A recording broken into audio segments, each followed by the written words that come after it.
Hello viewers, இன்னைக்கு நம்ம பார்க்க போறது One Piece episode 788 part 1.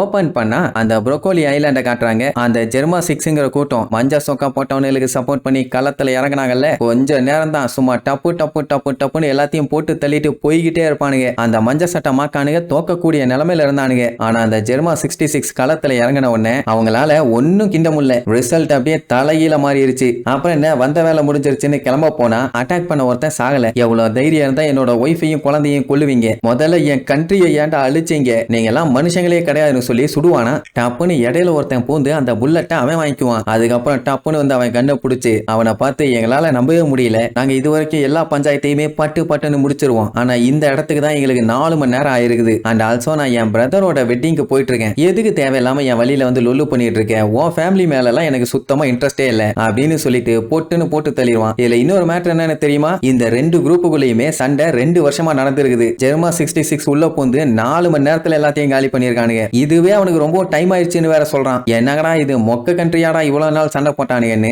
அவங்க கமிஷனை வாங்கிட்டு அங்க இருந்து கிளம்பிடுவாங்க. இதுக்கப்புறம் அவனுக்கு போக வேண்டிய இடம் நம்ம சஞ்சியோட கல்யாணத்துக்கு. அப்ப அந்த கண்ட்ரியோட ஆளு, நம்ம இந்த கண்ட்ரியை காப்பாத்தணும்னா ஒரு டீமனோட ஹெல்ப் இருந்தா மட்டும்தான் முடியும். ஆனா அவங்க டீமன் இல்ல, அவங்க எல்லாருமே ஏஞ்சல்ஸ்னு சொல்லி ஆனந்த கண்ணீர்ல பொங்கி எழுவான். அதுக்கப்புறம் அவன் ஆளுகிட்ட எல்லாம் வெப்பன்ஸை தூக்கி வீச சொல்லிட்டு வார் முடிஞ்சது எல்லாம் என்ஜாய் பண்ணுங்கப்பா. அத்தனை பேரும் கையில இருந்த ஆயுதத்தெல்லாம் தூக்கி போட்டுட்டு ஜெர்மா 66 காட்டுத்தனமா கத்துவாங்க. வந்த 2 பேத்தையும் பாத்தீங்கன்னா ஒருத்தன் ப்ளூ ஒருத்தன் ரெட், ஐ மீன் ட்ரெஸ் கோடு போட்டிருக்குது. இவனுங்க பாத்தீங்கன்னா சஞ்சய்க்கு இருக்கிற 2 அண்ணனுங்க. ரைச்சுங்கிறவ அக்கா, அதுல அந்த சிவப்பு கலர் ட்ரெஸ் போட்டிருக்கவன் இச்சிச்சி, ப்ளூ கலர் ட்ரெஸ் போட்டிருக்கவன் நிச்சி. இப்ப இவங்க இங்க இருந்து நேரா ஹோல் கேக் ஐலாண்டுக்கு போறதுக்கு 2 நாள் ஆகும். சஞ்சய் வந்துட்டானா என்னன்னு விசாரிச்சுட்டு வந்துட்டான்னு மேட்ரு தெரிஞ்ச உடனே அவனை பார்க்க ஆர்வமா கிளம்பிடுவாங்க. சரி, இப்ப நம்ம ஆளுங்க நிலைமையை பார்ப்போம். எப்படியோ இவங்களுக்கு சேஃப்டியா ஹோல் கேக் ஐலாண்டுக்கு போறதுக்காக பிக் மமோட பொண்ணு சார்லட் புட்டிங்க மேப்பை போட்டு கொடுத்துட்டா. அதனால ஈஸியா போயிடலான்னு ஒரு ஐடியா. பட் இப்ப பெக்கோம்ஸ் இல்ல, அவனை கடத்திட்டு போயிட்டாங்க. ஆனா யாரு பண்ணா எதுக்கு பண்ணான்னு தெரியல. தெரிஞ்சிருக்குமோன்னு ஒரு பீதி. பட் அதுக்காகலாம் வெயிட் பண்ண முடியாது. சேஃப்டியா இருந்துகிட்டு நேரா ஹோல் கேக் ஐலாண்டுக்கு போய் சஞ்சயை காப்பாற்ற வேண்டியதானே. அதனால ஹோல் கேக் ஐலாண்டுக்கு அவ கொடுத்த மேப் ரூட்லயே போவாங்க. லூஃபிக்கு பெக்கம்சன் நினைக்கும் போது கொஞ்சம் கவலையா இருக்குது. ஏன்னா திடீர்னு காணாம போயிட்டான். அவனுக்கு என்ன ஆச்சுன்னே தெரியலையே. பட் பெட்ரோக்கு கான்பிடென்ட் இருக்கு.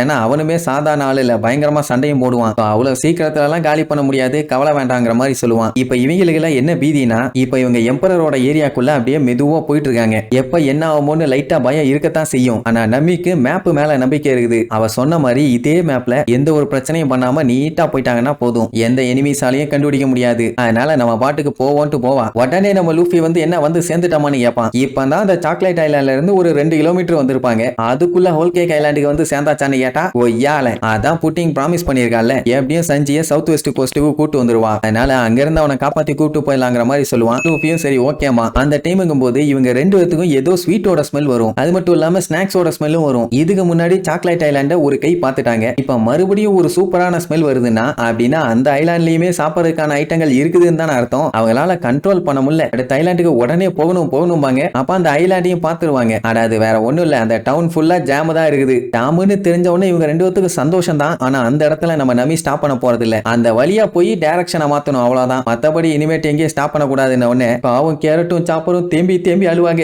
இப்படி ஒரு கல்லெஞ்சக்காரியா இருக்காளேன்னு லூஃபியுமே மனசை கல்லாக்கிக்கிட்டு நம்ம எப்படியாச்சும் சஞ்சயை தான் போய் காப்பாத்தணும், இதெல்லாம் அப்புறம் பாத்துக்கலாம்னு சொல்லி அந்த வீல போட்டு ஒரு சுத்துவான். நெருப்பு பிடிச்சுக்கும். ஏன்னா அவனுக்குமே அந்த ஜாம விட்டு போறதுல சுத்தமா இன்ட்ரெஸ்ட் இல்ல. மனசை கல்லாக்கிக்கிட்டு பண்றதுனால வெறியில பண்ணிட்டு இருக்கான். என்ன, கடலுக்கடியில சில சர்வேலன்ஸ் நெட்வொர்க் எல்லாம் இருக்குது. அதுல எல்லாம் சிக்கினாங்கன்னா இப்ப இவங்களை பத்தி பிக் மம்முக்கு தெரிஞ்சு போயிடும். அந்த நெட்வொர்க்ல சிக்க கூடாதுன்னு சொல்லி தான் மேப் கொடுத்து இவங்களை போக சொல்லியிருக்கான். அதையே ஃபாலோ பண்ணி அப்படியே போவாங்க. ப்ரூக்கு நான் கொஞ்ச நேரம் வீல பாத்துக்கிறேன்ட்டு அவன் ஊட்டிட்டு இருப்பான. பண்ணி லூஃபி சமைக்க போறேன்ட்டு கிளம்புவான். விட்டுவாளா நம்பி, ஆல்ரெடி அவன் பண்ண வேலைக்கு சோத்து பஞ்சத்துல செத்துருப்பாங்க. இப்ப மறுபடியும் ஏதாச்சும் பண்றேன்னு பண்ணா அவ்வளவுதான், இங்கே தூக்க மாட்டிக்க வேண்டியதான். அதனால நீ ஒண்ணு கிண்ட வேண்டாம்னு சொன்னா நான் பழைய மாதிரி எல்லாம் பண்ண மாட்டேன், அதை விட பெருசா டேஸ்டா பண்றேன்பா. கிச்சன் பக்கம் கால் எடுத்து வச்ச மகனே காலை வெட்டி விடுவேன்பா. உடனே லூஃபி கடுப்பாய், அப்படின்னா நான் உனக்கு ₹1 கூட தரமாட்டேன், உன் காசு வேண்டவே வேண்டாம் நீர்வா. எல்லாத்துக்கும் ஷாக்கு. நமியா அப்படி சொன்னான்னு அந்த டைம் நம்ம பெட்ரோ தான் மேல இருந்து எல்லாத்தையுமே சுத்தி பார்த்து செக் பண்ணிட்டு இருப்பான். கேரட் நீங்க போய் ரெஸ்ட் எடுங்க, நான் பாத்துக்கிறேன்னு சொல்லிட்டு அவ செக் பண்ணுவாளா. அந்த டைமுங்கும் போது தண்ணி கிரேப் கலர்ல மாறும். இத சொன்ன உடனே வந்து எட்டி பார்ப்பாங்க, நிஜமாவே கலர் மாதிரி தான் இருக்குது.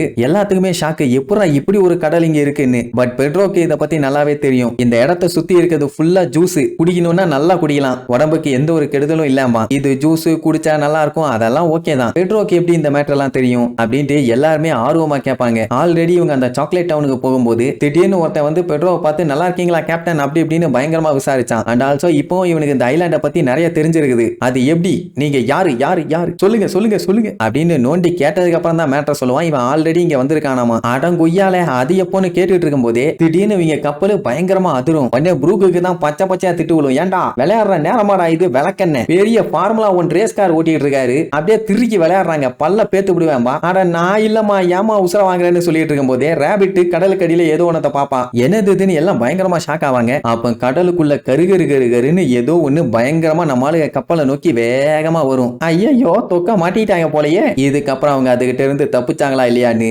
அடுத்தடுத்த எபிசோட்ல பார்க்கலாம். டாடா.